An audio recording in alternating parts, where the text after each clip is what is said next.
अस्सलाम वालेकुम, आप देख रहे हैं गूंज और हम स्पेशल ट्रांसमिशन आपके लिए लेकर आए हैं 24 न्यूज़ HD के हवाले से। और हम आपको ये बता रहे हैं कि जाहिर है कि आपको अच्छी खबर मौसूल हो गई होगी। जो 5 रुकनी बेंच था सुप्रीम कोर्ट का, आज उन्होंने फैसला दे दिया है। शॉर्ट ऑर्डर सामने आ चुका है। शॉर्ट ऑर्डर में कह दिया गया है कि गैर आइनी थी जो 3 अप्रैल की रूलिंग थी स्पीकर की, जो डेप्यूटी स्पीकर थे जिन्होंने असद कैसर साहब का इस्तेमाल नाम किया था, लेकिन खैर थे वो डेप्यूटी स्पीकर, तो असम्बली की तहलील को भी गैर आइनी करार दिया है। और आज आइन की जीत हुई है। नज़रिया ज़रूरत मेरा ख्याल है अब दफन ही रहेगा और नया नज़रिया नई ज़रूरतें, और इसी के साथ हम आगे बढ़ेंगे। ये ना अपोजिशन की जीत है ना हुकूमत की हार, ये उस हर शख्स की जीत है, हर पाकिस्तानी की जीत है, हर मुहिब वतन पाकिस्तानी की जीत है जो कि पाकिस्तान के आइन को समझता है और जानता है कि ये आइन ही है जो हमें सबको जोड़े हुए रखता है और तमाम इदारों को भी अपनी बाउंड्रीज़ और अपनी अहकामात के हवाले से एक कॉर्नर कर देता है। लेकिन साथ ही साथ यहाँ पर ये एक इसके ऊपर ज़रूर कहा जा रहा है कि गद्दार थे जो बिक गए, जो चले गए। आज भी ये तासुर दिया जा रहा है कि ये हुकूमत के साथ नाइंसाफ़ी हुई है, इंसाफ नहीं हुआ है। इंसाफ अपोजिशन के साथ नहीं हुआ और इंसाफ किसी के साथ नहीं हुआ, इंसाफ आइन के साथ हुआ है और आइन का इंसाफ ही सबसे अव्वल है। इसी पर हम ज़ाहिर है वक्तन फ़वक्तन आपसे बातें भी करते रहेंगे और आपको अपने एक्सपर्ट्स की राय भी बताते रहेंगे। साथ ही साथ अब हम बिलावल भुट्टो साहब प्रेस कॉन्फ्रेंस करने जा रहे हैं। फिर सुना है कि जो तमाम PDM की जमातें हैं वो भी एक प्लेटफॉर्म पे आकर आपसे बात करेंगी, लेकिन साथ ही साथ हम उसका भी इंतज़ार कर रहे हैं। लेकिन हमारे साथ मौजूद है सलीम बुखारी साहब। किसी तारुफ के मोहताज नहीं, आप उनकी बातें सुनते रहते हैं। सलीम बुखारी साहब, आपकी जंग में आपको आज फतह हुई है, हम सब की जंग को आज फतह मिली है, तो इसके लिए बहुत बहुत मुबारकबाद। हमारे साथ जावेद इकबाल साहब हैं। जावेद इकबाल साहब, आपको भी बहुत बहुत मुबारक। अगेन ये अपोजिशन की हार या जीत का मामला नहीं है, यह हुकूमत की जीत या हार या जीत का मामला नहीं है, ये मामला है हर पाकिस्तान के तहफ़्फ़ुज़ का। जो आइन है वो हम सबको तहफ़्फ़ुज़ देता है और ये आइन की हिफाजत में हमने एक और कदम आगे बढ़ाया है। आज के बाद हम होपफुली ऐसी चीज़ दोबारा नहीं देखेंगे जो हमने 3 अप्रैल को देखी। सलीम बुखारी साहब, अब जाहिर है शॉर्ट ऑर्डर तो हम सब है, असेंबली तहलील नहीं हुई, हफ्ते को वोटिंग होगी, फिर अदम एतमाद लाया जाएगा। ये सरप्राइज़ आपके लिए कितना बड़ा सरप्राइज़ था जो आज अदलिया की तरफ से आया है, और आप क्या उम्मीद करते हैं कि खान साहब भी, उम्मीद नहीं लेकिन क्या आप समझते हैं कि कोई और सरप्राइज़ उनकी तरफ भी आ सकता है हफ्ते तक? बहुत शुक्रिया आपका, मुझे बहुत खुशी है कि मैं आपके साथ इस प्रोग्राम में शामिल हूँ। Thank you sir. गुजारिश है कि आपने जो शुरू में कहा उसमें थोड़ा सा इजाफा या अमेंडमेंट कह लीजिए मैं करता हूँ। Today the constitution has won, today the justice has won and the state has been protected, if you allow me to say that. बिल्कुल सर, रियासत ये न और ये ना सिर्फ हमारे लिए बहुत खुशी का मकाम है बल्कि एक लैंडमार्क हिस्टोरिक जजमेंट है। और मैं समझता हूँ कि आज के बाद कोई भी शख्स जितना भी बड़ा स्ट्रांग हो, जितना भी बड़ा पॉपुलर हो, जितने भी बड़े ओहदे पे फायज हो, कॉन्स्टिट्यूशन से खिलवाड़ करते हुए मेरे ख्याल से 10 दफ़ा सोचेगा, क्योंकि माजी के मुकाबले में इतनी कैटेगोरिक, इतनी क्लैरिटी के साथ जजमेंट जो है वो हमने कभी नहीं देखी है। और एक हुसन जो इस जजमेंट का है वो ये कि इसका मुख्तसर ऑर्डर जो है that has addressed every issue that was at stake, every issue that was being debated, उसके ऊपर उसका फैसला कैटेगोरिक है। यहाँ तक कि वो जो 63A की कार्रवाई साथ चल रही थी, मुझे इजाज़त दीजिए सना कहने की कि उसका भी इम्प्लाइडली इसमें फैसला है कि जिस दिन वोटिंग होगी कोई आदमी किसी को नहीं रोकेगा। That means that he will have the right to vote. उसके बाद जो प्रोसीडिंग उसकी होगी अकॉर्डिंग टू द कॉन्स्टिट्यूशन वो होती रहेगी। तो this is a historic judgement by every way you look at it. एक दूसरी बात यह है कि इसके लिए कौम को भी रिलैक्स करना चाहिए। आज के सुप्रीम कोर्ट ने आज इंसाफ का अलम जो है वो बुलंद किया है, और जो इसके बाद की जो चीज़ें होने वाली हैं, जो फॉलो अप एक्शन इसके ऊपर होगा, उसके लिए भी इसमें एक डायरेक्शन है।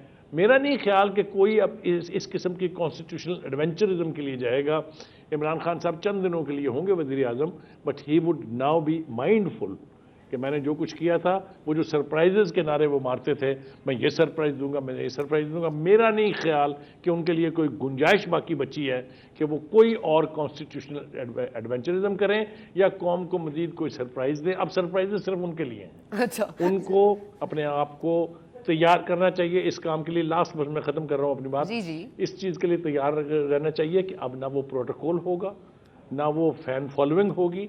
He will be a politician like many other, and he will have to work very hard if he ever wishes or wants to come back to power. Javed Iqbal साहब, ये आप बता दीजिएगा कि एडवेंचरिज्म तो कॉन्स्टिट्यूशन में अब नहीं होगा, ये हम उम्मीद भी करते हैं, और ये I guess this is the last time we'll see something like this. लेकिन पाकिस्तान है, कुछ भी हो सकता है. यहाँ पर रियासत को तो महफूज कर लिया गया है, लेकिन ये जो 195 से जायद लोगों को गद्दार करार दिया गया, उस पर भी बात होगी. अभी फ़ारूक हबीब साहब किसी चैनल में बैठ के ये कह रहे थे कि बेसिस तो देखिए ना अभी तक इंटैक्ट है. जो बेसिस था हमारा वो तो है कि साजिश तो हुई है, ख़त तो मौजूद है, इसके ऊपर तो कोई रूलिंग नहीं आई.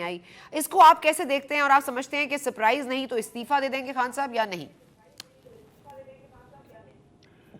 सना, थैंक यू वेरी मच. सबसे पहले तो आपने मुझे इनवाइट किया. Thank you sir. आज के शो में ना दो चीजें मैं बात करना चाहता हूँ कि आज जो तारीखी जजमेंट आई है उसमें कुछ चीजें तय हो गई हैं और मुस्तकबिल के हवाले से अब बहुत सी चीजें तय होने वाली हैं. ये दो चीजें हैं.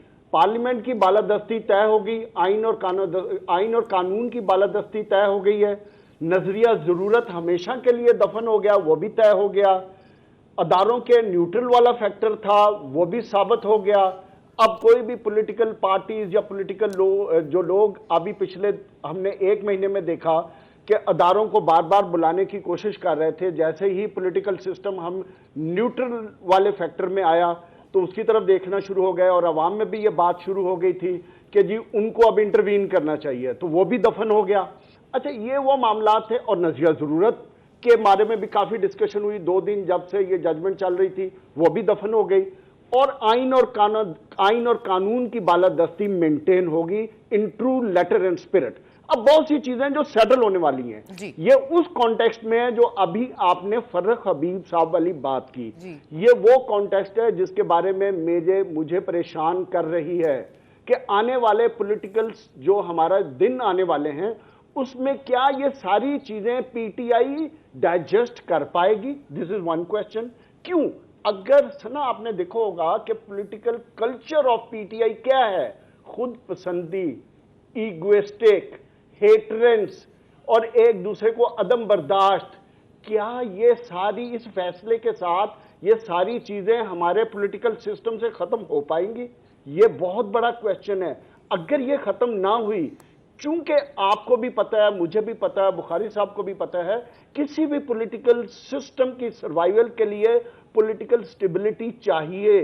पॉलिटिकल स्टेबिलिटी तब आएगी जब जमहूरियत के जो 2 मेन पिलर हैं, हुकूमत और अपोजिशन, दोनों एक डायरेक्शन में देखेंगे. अगर अपोजिशन भी कंक्रीट और कंक्लूसिव और डिसाइसिव और अच्छी एडवाइजेस के साथ काम करेगी तो हुकूमत उतनी ही अच्छी परफॉर्म करेगी. लेकिन चूंकि हमें भी पता है, आपको भी पता है कि इस हुकूमत के लिए शायद इतने बड़े चैलेंजेस हैं जो पिछली हुकूमत जो डिनायल मोड में हमेशा रहती थी, उनसे बढ़ के चैलेंजेस हैं इनके सामने. वो जब चैलेंजेस आएंगे तो उनका मुकाबला होगा इमरान खान और उनकी पीटीआई के साथ ईगो का, खुद पसंदी का, जो उनको आदत है बगैर सबूतों के साथ, बगैर तहकीकात के साथ क्रिटिसाइज करने का, इल्जाम तराशी का, जैसे वो माजी में करते रहे हैं. और जो अभी एक लेटर के साथ उन्होंने 30 दिन में अपना पॉलिटिकल बयानिया बनाया. मैं ये समझता हूं कि वो अपने पॉलिटिकल बयानिए से पीछे नहीं हटेंगे.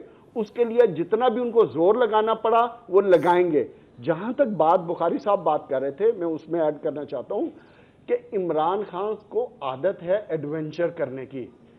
इमरान खान साहब को अब समझ जाना चाहिए कि अगर पाकिस्तान के पॉलिटिकल सिस्टम में अपनी पॉलिटिकल पार्टी के तौर पे अगर उन्हें सर्वाइव करना है और मुल्क के लिए बेहतर सोचना है और इस कौम के लिए बेहतर सोचना है, तो उनको जिन तरफ मैंने इशारा किया, अपनी पार्टी को, अपने आप को उस सेल्फ ऑब्सेशन से निकालना पड़ेगा और जमहूरियत के लिए, अवाम के लिए, पाकिस्तान के लिए सोचना पड़ेगा. इसलिए सोचना पड़ेगा ये वही अवाम है जिनको वो जाते जाते $190 रुपए का डॉलर दे के गए, जहां वो 12.25% काइबर रेट देते हुए जाके गए, जो आज हुआ है. आप सोचो सना कि इतने बड़े इकोनॉमिक क्राइसिस के साथ वो हुकूमत को हैंडओवर करने जाएंगे, जो कि ऑब्वियस है, नजर आ रहा है. तो ये बड़े चैलेंजेस की बात है, बर्दाश्त की बात है, बड़े लॉन्ग टर्म विजन की बात है, बहुत कंसिस्टेंट अप्रोच की बात है. जो अपोजिशन ठीक है जावेद साहब, मुझे इजाजत दीजिएगा, असद तूर हमारे साथ हैं, इसको पूरे प्रोसीडिंग को बड़ा उन्होंने गौर से कवर किया है और ऑफ कोर्स इनका होल्ड है जुडिशरी और उसके सारे लॉज पर। आई थिंक हमारा किसी का भी इतना नहीं है। असद साहब बहुत बहुत मुबारक हो, आपकी हमारी सबकी आज जीत है। आइन की बालादस्ती, कानून की बालादस्ती आज इंटैक्ट है, रियासत इंटैक्ट है।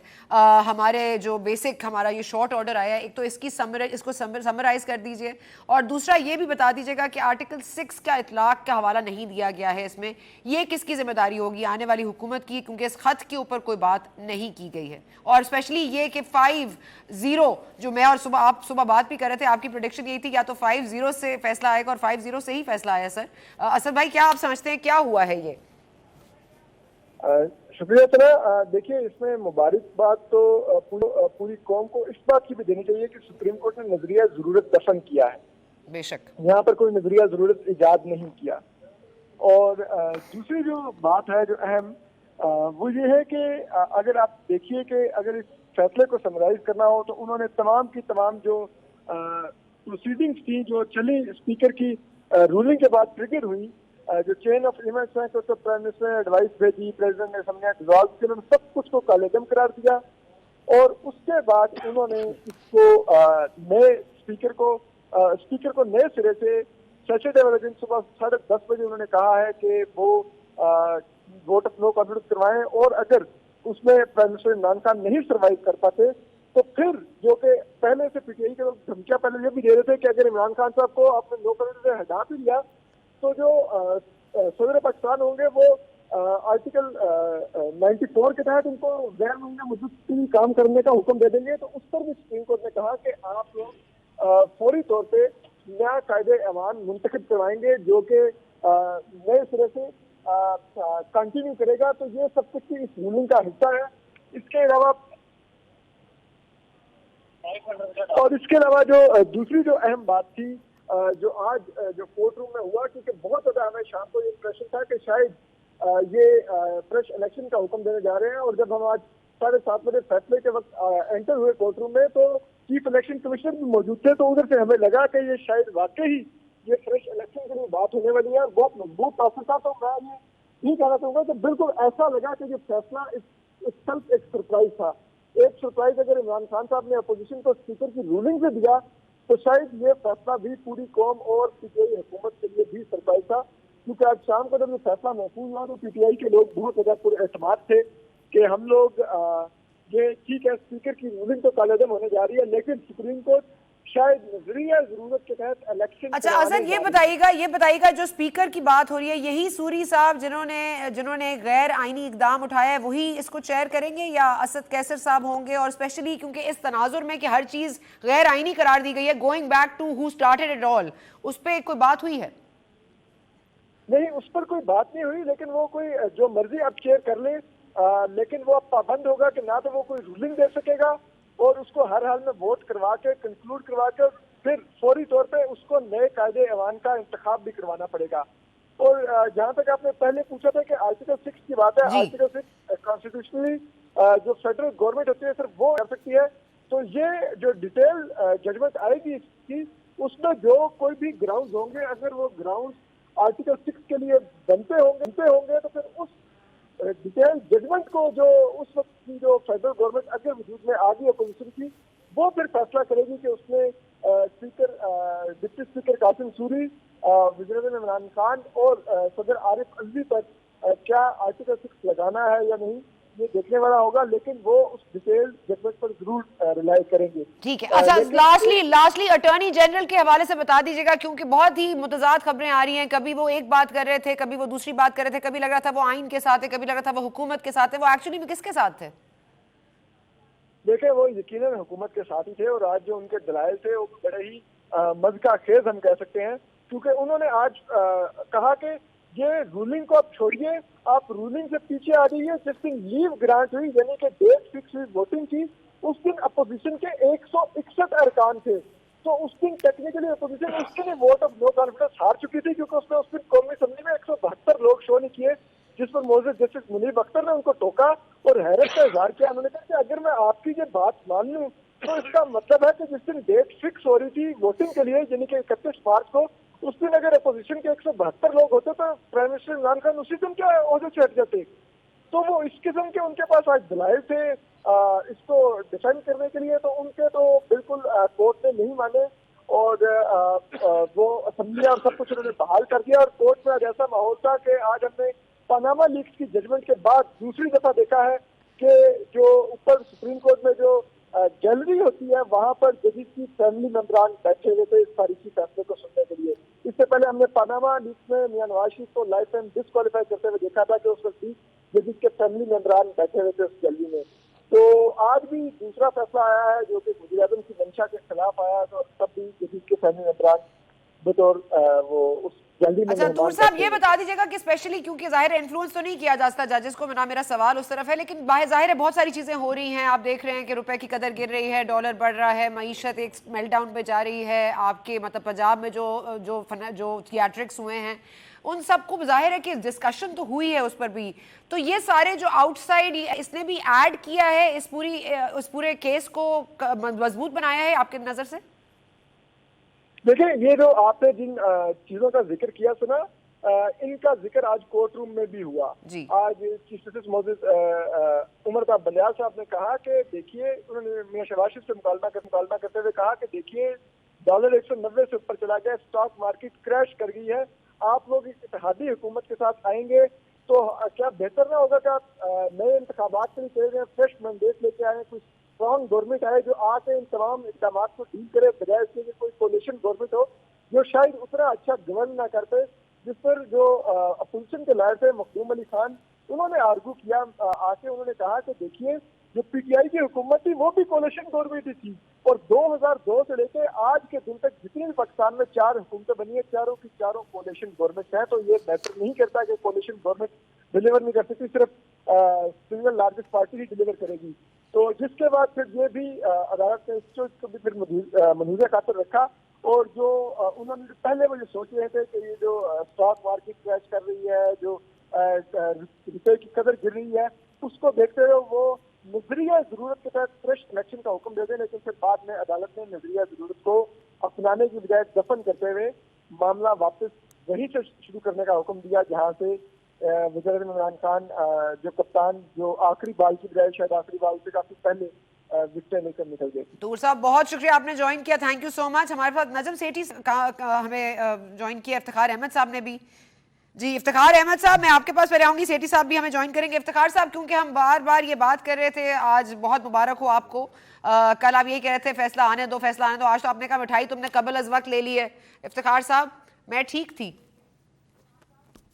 मेरा ख्याल है कि हम सब को खुशी होनी चाहिए, मुझे तो है।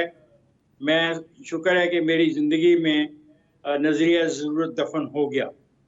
मैं सोचा था क्या कभी ऐसी भी कोई जजमेंट आएगी जिसमें ऐसा हो, वो जजमेंट आ गई।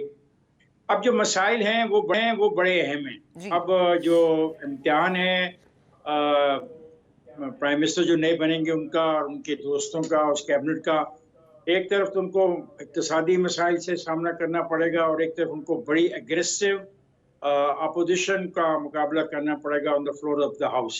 और उस अपोजिशन की कोशिश ये होगी कि चीज़ें आगे को ना चलें, और हर रोज़ वो किसी एक नए एजेंडे के साथ आएंगे खराबी को पैदा करने के लिए। ये मुझे लगता है कि ये अफसोसनाक वाक़या होगा। उनको समझना चाहिए कि ये मुल्क उनका भी है, हमारा भी है।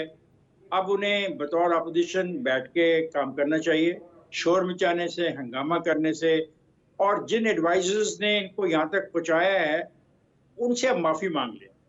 आप ये बात कर रहे थे, एक ओहदेदार का आप नाम ले रहे थे, मुझे तो ये शक है कि जो कुछ भी ये खेल हुआ और जिस खूबसूरती से ये सब कुछ लिखा गया, ये पहले से तयशुदा मामला था। कब होगा, कैसे होगा, एक मिनिस्टर कैसे खड़े होगा, वो मिनिस्टर जेब में से पर्ची निकाल के कैसे पढ़नी शुरू करेगा, जो बैठा होगा वहाँ पे स्पीकर वो क्या करेगा, और स्पीकर के पास पहले से ही टाइप शुदा एक ऑर्डर था जिस ऑर्डर में उसका नाम भी नहीं लिखा था जो प्रेजाइड कर रहा था। सो इससे पता लगता है ये सारा कुछ इनके लीगल जो एडवाइजर थे इमरान खान के और पीटीआई के, ये उनका किया धरता था। और फिर उसके फौरन बाद जिस तरीके से असेंबली को डिसॉल्व किया गया, जिस तरीके से कौम से खिताब किया गया, जिस तरीके से सदर पाकिस्तान ने उस पर अमल किया। और आज देखें कि सदर पाकिस्तान ने कि इन 3 दिनों में कितने और ऑर्डर्स जारी किए हैं। हर लम्हे के बाद एक ऑर्डर जारी हो रहा है ताकि हम अपने केस को इतना मजबूत कर ले कि अदालतें के मोहम्मद खान जनरल के केस में जो का इलेक्शन अनाउंस हो रहे हैं, इलेक्शन के पास जा रहे हैं, तो अब ऐसा नहीं हो सकता। हालांकि वहां पे एक बात और थी सर, ये इक्विवेलेंस का जो मामला है ना, ये जो हम इक्विवेलेंस ढूंढते हैं या इक्विवेलेंट केसेस को कोट करते हैं, वो एक्चुअली में इक्विवेलेंट होते नहीं है। इस पर भी बात करेंगे, लेकिन अब वक्फे का वक्त हो रहा है। और लाइटर नोट, मैं आप तीनों के लिए एक ऐसे जोक सा कह रही हूँ। आज भी एक ट्वीट आई है किसी की, इट्स वेरी फनी। उन्होंने कहा जी वो शेख रशीद साहब ने अनाउंस किया था कि वो आखिरी दम तक खान साहब के साथ खड़े हैं और उस दिन से नजर नहीं आए हैं। तो अगर आप लोगों को नजर आए तो इस पर बात करते हैं एक वक्फे के बाद।